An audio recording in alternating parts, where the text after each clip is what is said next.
ছোট্ট একটা জীবন, কত কিছুই না ঘটে একই আকাশের নিচে। কেউ হাসে, কেউ বা কাঁদে।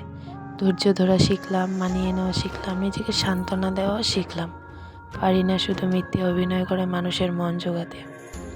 আসলে কি জানেন, বেশি বিশ্বাস, বেশি আশা, ভরসা আর ভালোবাসা মানুষকে কষ্ট আর দুঃখ ছাড়া আর কিছুই দিতে পারে না।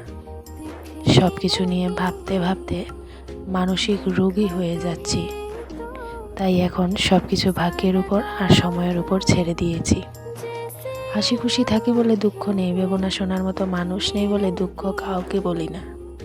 জীবনের এমন এক পর্যায়ে এসে পৌঁছে গেছি, না পারছি কান্না করতে আর না পারছি নিজের দুঃখগুলো কাউকে বলতে। খুব একা হয়ে গেছি। যদি আয়নায় মানুষের মুখ দেখা না গিয়ে তার চরিত্রকে দেখা যেত, তাহলে সব মানুষ তার মুখ সুন্দর না করে তার চরিত্রগুলো সুন্দর করার প্রতিযোগিতা করত।